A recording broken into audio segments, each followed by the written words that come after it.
ನಡೀತಾ ಇದೆ. ಇನ್ನು ನಮ್ಮ ಚುನಾವಣೆ ಇರೋದು 28ಕ್ಕೆ ಸಹಕಾರಿ ವಿದ್ಯುತ್ ಸಹಕಾರಿ ಸಂಘ. ಸೊ ಅದ್ರ ಪೂರ್ವಭಾವಿ ತಯಾರಿ ಮಾಡ್ತಾ ಇದ್ವಿ. ಸೊ ಎಲ್ಲ ಕಡೆ ಹೋಗಿ ಭೇಟಿ ಆಗ್ತಾ ಇದ್ವಿ, ಜನರನ್ನು ಮನವೊಲಿಸ್ಲಿಕ್ಕೆ ಇನ್ನೂ 20 ದಿವಸ ಟೈಮ್ ಇದೆ, ಪ್ರಯತ್ನ ಮಾಡ್ತಾ ಇದ್ವಿ. ಡಿಸಿಸಿ ಬ್ಯಾಂಕ್ ಚುನಾವಣೆಯಲ್ಲಿ ಪ್ರಮುಖವಾಗಿ ಸರ್ ಸಾಕಷ್ಟು ಕ್ಷೇತ್ರದಲ್ಲಿ ಹುಕ್ಕೇರಿ ತಾಲೂಕಿನಲ್ಲಿ ಗೊಂದಲ ಆಗಿರುವಂಥದ್ದು ಸರ್. ಎಲ್ಲೋ ತಮ್ಮ ಮೇಲೆ ಅಥವಾ ಬೇರೆಯವ್ರ ಹೊರಗಿನವ್ರು ಬಂದು ಈ ರೀತಿ ಗುಂಡಾಗಿರಿ ಹೇಳ್ತಾರೆ ಹೇಳಕ್ಕೇನು ಅದಕ್ಕೇನು ದುಡ್ಡೇನು ಬೀಳಲ್ಲ, GST ಇಲ್ಲ, ಅದಕ್ಕೆ ಹೇಳೋರು ಹಂಗೆ ಭಾಷಣ ಮಾಡ್ತಾರೆ. ಜನ ಕೂಡ ನೋಡ್ತಾರೆ ಯಾರು 30 ವರ್ಷದಲ್ಲಿ ಏನು ಮಾಡಿದಾರೆ ಏನಿಲ್ಲ ಅಂತ. ಈಗೇನು ಯಾವುದೋ ಅವ್ರವ್ರ ಲೋಕಲ್ ಜಗಳ ಹಿಡಿದಿರ್ಬೋದು, ಅವ್ರವರು ಡೈರೆಕ್ಟ್ರುಗಳು ಎರಡೆರಡು ಗುಂಪು ಇರ್ತಾವೆ. ಅವ್ರು ಈ ಕಡೆ ಹಾಕಂತ ಅವ್ರು ಹೇಳ್ತಾರೆ, ಈ ಕಡೆ ಹಾಕಂತ ಅವ್ರು ಹೇಳ್ತಾರೆ. ಅದು PKPSನಲ್ಲಿ ಇರ್ಬೋದು, ಪಂಚಾಯತಿಯಲ್ಲಿ ಅದು ಘರ್ಷಣೆ ಇದ್ದೇ ಇರ್ತೈತಿ. ಆ ಘರ್ಷಣೆ ಆಗ್ತಾವೆ, ಅದಕ್ಕೂ ನಮಗೂ ಲಿಂಕ್ ಮಾಡ್ಲಿಕ್ಕೆ ಆಗೋಲ್ಲ. ಅವ್ರ ವೈಯಕ್ತಿಕ ಜಗಳ, ಅದು ಘರ್ಷಣೆ. ಹೌದು, ಅದೇ ಹೇಳಲ್ಲ, ಅದು ಲೋಕಲ್ ಸಮಸ್ಯೆ. ಬೇರೆ ಕಡೆ ಯಾಕಾಗಿಲ್ಲ ಹಂಗಾರೆ? ಎಲ್ಲ ಕಡೆ ಬೇರೆ ಕಡೆ ಎಲ್ಲ ಸುಮ್ಮತ್ತಾಗಿ ನಡೆದಿದೆ. ಒಂದು 4-5 ಕಡೆ ಯಾಕಾಗಿದೆ ಅಂದರೆ, ಮೊದಲು ಆ ಕಡೆ ಇದ್ರು, ಅವ್ರು ಈ ಕಡೆ ಹೋಗ್ಯಾರ, ಮತ್ತು ಈ ಕಡೆ ಹೋಗ್ಯಾರ, ಆ ಕಡೆ ಹೋಗ್ಯಾರ. ಊರಿನವರು ಪ್ರಮುಖರ ಜಗಳ ಅದು. ಅಂದರೆ ಊರಿನ ಜಗಳ ಅಂದರೂ ತೊಂದರೆ ಇಲ್ಲ. ಆದರೆ ಸುಮಾರು 85-93ರಲ್ಲಿ 85ಕ್ಕೆ ಏನು ಜಗಳ ಇಲ್ಲಲ್ಲ. ಅಲ್ಲಿ ಯಾಕೆ ಆಗಿಲ್ಲ ಅಂದರೆ ಅದು ವೈಯಕ್ತಿಕವಾಗಿರುವಂಥ ಸಮಸ್ಯೆ. ಜಗಳ ಆಗಬೇಕಾದ್ರೆ 95ಕ್ಕೆಲ್ಲ ಆಗ್ತಿತ್ತು, 93ಕ್ಕೆ ಜಗಳ ಆಗಬೇಕು, ಘರ್ಷಣೆ ಆಗಬೇಕಿದ್ರೆ ಎಲ್ಲ ಕಡೆ ಆಗ್ತಿತ್ತು ಘರ್ಷಣೆ. ಸೊ ಆಗಿಲ್ಲ. 2-3 ಕಡೆ ಆಗಿದ್ದಕ್ಕೂ ಅದು ವೈಯಕ್ತಿಕ ಅವ್ರ ಸಮಸ್ಯೆ ಇರ್ಬೋದು. ಅದಕ್ಕೂ ನಮಗೂ ಏನೂ ಸಂಬಂಧ ಇಲ್ಲ.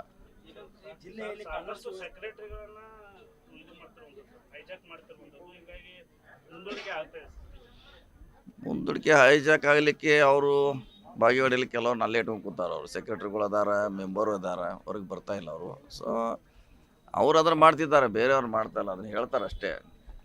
ಸೊ 2-3 ಕಡೆ ಆಗಿದ್ದ ಘಟನೆಗೆ ಸ್ಥಳೀಯವಾಗಿ ಸಮಸ್ಯೆ ಇರುವಂಥ ನಮ್ಮ ಭಾವನೆ. ಎಲ್ಲಿ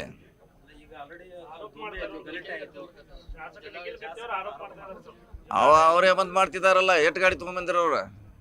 ಎಷ್ಟು ಬಂದಿರ್ತಾವ? ಅವ್ರು ಹಿಂದೆ ಗಾಡಿ ಎಷ್ಟಿದ್ದಿ ನೋಡಿರ? ಮತ್ತೆ ಅದನ್ನು ನೀವು ಅವ್ರು ಪ್ರಶ್ನೆ ಮಾಡಬೇಕಲ್ಲ. 10 ಗಾಡಿ ಬರುವಂಥದ್ದು ಏನಿತ್ತು? ಒಬ್ಬರು ನಾವು ಎಷ್ಟು ಗಾಡಿ ತೊಗೊಂಬಂದಿವಿ? ಒಬ್ಬರೇ ಇದ್ವಿ ನಾವು. ಅದನ್ನು ಅವ್ರು ಕೇಳಿ.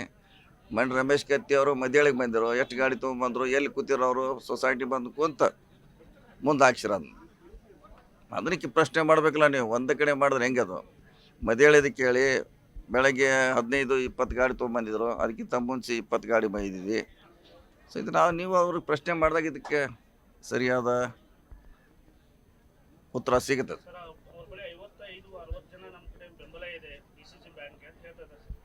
ಯಾರ ಕಡೆ ಅದು ಈಗ ಹೆಂಗೆ ಗೊತ್ತಾಗೋದ್ರಿ? ಅದ ಡಬ್ಬಿ ಹೊಡೆದ ಮ್ಯಾಗ ಗೊತ್ತಾಗೋದ? 19 ತಾರೀಕು ಸಾಯಂಕಾಲ 6 ಗಂಟೆಗೆ ಗೊತ್ತಾಯ್ತು ಯಾರ ಕಡೆ ಎಷ್ಟಿದ ಅಂತ. ಈಗ ನಾವು ಹೇಳಲಿಕ್ಕೆ ಆಗೋಲ್ಲ. ಯಾಕಂದ್ರೆ ನಾವು ಸುಮಾರು 50-60 ಚುನಾವಣೆ ನೋಡಿದ್ದೀವಿ. ಎಲ್ಲ ಮೊದಲ ಮಾಲಿ ಹಾಕ್ಕೊಂಡು ಗುಲಾಲ್ ಹಾಕ್ಕೊಂಡು ಹೋಗಿ ಸೋತ ಹೊರಗೆ ಬಂದವ್ರನ್ನ ನೋಡಿದ್ದೀವಿ. ಈ ಚುನಾವಣೆ ಅದು ಎಲ್ಲಿವರೆಗೆ ಆಗ್ತೈತೆ, ಎಲ್ಲಿವರೆಗೆ ಘೋಷಣೆ ಆಗೋಲ್ಲ, ಅಲ್ಲಿವರೆಗೆ ಹೇಳಲಿಕ್ಕಾಗೋಲ್ಲ.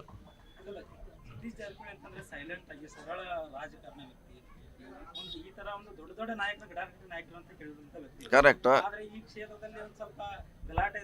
ಗಲಾಟೆ ಏನಾಗುತ್ತೆ ಅದೇ ಹೇಳಲ್ಲ. ಎಲ್ಲ ಕಡೆ ಆಗ್ತಾವ ಇಲ್ಲ, ಒಂದು 3-4 ಕಡೆ ಆಗಿದೆ. ಆಗಿಲ್ಲ ನಾವು ಹೇಳ್ತೀವಿ. ಅದು ಬಂದ್ರೆ ಯಾರಲ್ಲಿ ಮೊದಲಿಗೆ ಬಂದಾರ ಯಾರು? ಅವ್ರು ಬಂದ ಮೇಲೆ ನಾವು ಬಂದ್ವಿ. ಅದು ಸಭೆ ಮುಗಿದ ಮ್ಯಾಗ ನಾವು ಬಂದೀವಿ.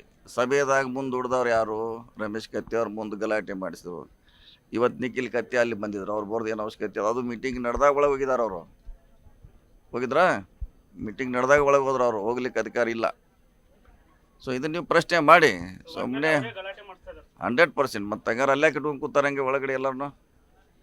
ಅದು ಸುಮ್ಮನೆ ಹೇಳೋದು ಅಷ್ಟೇ. ಈಗ ಯಾಕೆ ಗೆಲ್ಲಲಿಕ್ಕೆ ಅವ್ರ ಕಡೆ ಏನಿಲ್ಲ, ಅಭಿವೃದ್ಧಿ ಇಲ್ಲ, ಶೂನ್ಯ. TC ಕುಣಿಸಿಲ್ಲ ಜನ. ಜನತರ ಜೊತೆ ನಾವು ಮಾಡಿದ್ದೀವಿ. ಜನ ಹೇಗಂತ ಪ್ರಶ್ನೆ ಮಾಡ್ತಾರಂತ. ನಾವು ಜಾತಿ ಹೊರಗಿನವರು. ಈ 2 ಅವರು ಬ್ರ್ಯಾಂಡ್ ಭಾಗಿವಾಡಿ. ಈಗ ಹೊರಗಿನವರು ಜಾತಿ 2 ಈಗ ಅವ್ರ ರಕ್ಷಣೆ ಮಾಡೋದು. ಅದು ಮಾಡೋಲ್ಲ. ಜನ ನೋಡ್ತಾರೆ ಯಾರು ಅಭಿವೃದ್ಧಿ ಮಾಡ್ತಾರೆ, ಅವ್ರು ಪರವಾಗಿರ್ತಾರೆ. ನಮ್ಮವ್ರನ್ನ 3-4 ಜನ ನಮ್ಮಿಂದ ತೊಗೊಂಡೋಗಿದ್ದಾರೇನ? ಸುಮಾರು ನಾವು ಹೇಳೇ ಇಲ್ಲ. ಹೋದ್ರೂ ನಮಗೇನು ಫರಕ್ ಬೀಳೋದಿಲ್ಲ. ಕ್ಷೇತ್ರದಲ್ಲಿ ಏನಾದರೂ ಜಾರಕಿಹೊಳಿ ಅವರು ಗೆದ್ದು ಬಂದ್ರೆ ಗೋಕಾಕ್ ಹೋಗ್ಬೇಕಾಗತ್ತೆ ನಾವು ಅಂತ ಹೇಳಿ ಸರ್ ಜನರಿಗೆ ಹೇಳ್ತಾ ಇರುವಂಥದ್ದು. ಹೇಳಿದ್ರಲ್ಲ, ಅದು ನಾ ಎಲ್ಲಿ ಅಧಿಕಾರ ಇರುತ್ತೆ ಅಲ್ಲಿ ಹೋಗಲೇಬೇಕು. ಮೊದಲೆಲ್ಲ ರಾಯಬಾಗ್ ಹೋಗ್ತಿದ್ದು. ಯಾಕೆ ಹೋಗ್ತಿದ್ರೆ? ಯಾರಿದ್ರಲ್ಲಿ ವಿ ಎಲ್ ಪಾಟೀಲ್ ಇದ್ರು. ಬೆಳಗಾವಿ ಕ್ಲಬ್ ರೋಡ್ಗೆ ಹೋಗ್ತಿದ್ವಿ, ಯಾರಿದ್ರಲ್ಲಿ ಅವ್ರ ಕಡೆ ಹೋಗಿದ್ವಿ. ಉಮೇಶ್ ಕತ್ತಿ ಬಾಗೇವಾಡಿಗೆ ಬರ್ತಿದ್ವಿ, ಅಧಿಕಾರ ಇತ್ತು. ಪ್ರಭಾಕರ್ ಕೋರಿ ಅಂಕಲಿಗೆ ಹೋಗ್ತಿದ್ದೀವಿ. ಈಗ ಸತೀಶ್ ಜಾರಕಿಹೊಳಿ ಅಧಿಕಾರ ಇದೆ. ಸ್ವಾಭಾವಿಕ ಜನ ಬರ್ತಾರೆ, ಹೋಗ್ಬಾರ್ದಂತೇಳಿದೆ. ಮತ್ತು ಇವ್ರು ಬಾಗೇವಾಡಿಗೆ ಹೋಗಲ್ಲ, ಜನ ಹೋಗ್ತಾರೆ. ಎಲ್ಲಿ ನಾಯಕರು ಇರ್ತಾರೆ, ಎಲ್ಲಿರ್ತಾರೆ ಅಲ್ಲಿ ಹೋಗ್ತಾರೆ. ಅದನ್ನೇ ಇವರು ಹೇಳ್ಕೊತ ಕೂತ್ರೆ ಈಗ ಬಾಗೇವಾಡಿಯಿಂದ ಗೋಕಾಕ್ ಎಷ್ಟು ದೂರ? ಹಾಂ, 20 ಆಗೋಲ್ಲ. 13 ಘಟಪ್ರಭಾ, ಈ ಕಡೆ ಒಂದು 5-6. ಬುಗಟೆ ಆಲೂರಿಂದ ಬಾಗೇವಾಡಿ ಎರಡು ದೂರ ಐತ್ರಿ. ಈ ಸಮಯ ಅದು ದೂರ. ಹಂಗೆ ಸುಮ್ಮನೆ ಹೇಳ್ತಾರೆ ನಾವು. ರಮೇಶ್ ಕತ್ತಿ ಭಾಷಣ ಮಾಡೋಕೆ ಶೂರ್, ಅದೇ ನಾವು ಮೀರ್ಸಾಕೆ ಯಾರಿಗೂ ಹುಕ್ಕೀರ್ ತಾಲೂಕಿನಾಗ ಸಾಧ್ಯ ಇಲ್ಲ. ಭಾಷಣ ಮೇಲೆ ನೀವು ಹೋಗ್ಬೇಡ ಅಂತ ನಮ್ಮ ವಿನಂತಿ. Reality okay. ಅವಶ್ಯಕತೆ ಇಲ್ಲ, ಅದು ಅದೇ ಅದಕ್ಕೆ ಅವಶ್ಯಕತೆ ಇದೆ. ಅದು ಹತ್ರ ಅವಶ್ಯಕತೆ ಬೀಳಲ್ಲ. ಪೊಲೀಸರು ಹೋಗಿಲ್ಲ ಅಂದರೆ ನಾನು ಕೇಳಿದೆ ಯಾಕೆ ಹೋಗಿಲ್ಲ ಪೊಲೀಸರು ಅಂತ. ಅವನು ಏನೋ ಲೆಟ್ರ್ ಕೊಟ್ಟಿಲ್ಲ ಅಂತ, ಯಾರ ಸೆಕ್ರೆಟ್ರಿ. ನಮಗೆ ಗೊತ್ತಾಗಿಲ್ಲ, ಸೆಕ್ರೆಟ್ರಿ ಕೊಟ್ಟಿಲ್ಲ. ಕೊಟ್ಟಲ್ಲೆಲ್ಲ ನಾವು ಕಳಿಸಿದ್ದೀವಿ, ಇಲ್ಲಿ ಇವನು ಲೆಟ್ರ್ ಕೊಟ್ಟಿಲ್ಲ ಅಂತ ಹೇಳಿದ್ರು. ಕೊಟ್ಟರೆ ನಾವು ಕಳಿಸ್ತಿದ್ದೀವಿ ಅಂತ ಹೇಳಿದ್ರು. ಸೊ ಅದು ಇಶ್ಯೂ ನಾನು ಕೇಳಿದೆ, ಇಷ್ಟೆಲ್ಲ ಗಲಾಟೆ ಆದಾಗ ಯಾಕೆ ಹೋಗಿಲ್ಲ ಅಂತ. ಅವ್ರು ಯಾರು ರಿಕ್ವೆಸ್ಟ್ ಮಾಡಿಲ್ಲ, ನಮಗೂ ರಿಕ್ವೆಸ್ಟ್ ಮಾಡಿದ್ರೆ ನಾವೆಲ್ಲ ಪೊಲೀಸ್ ಕಳಿಸಿವಿ ಅಂತ SP ಅವ್ರು ಹೇಳಿದರು.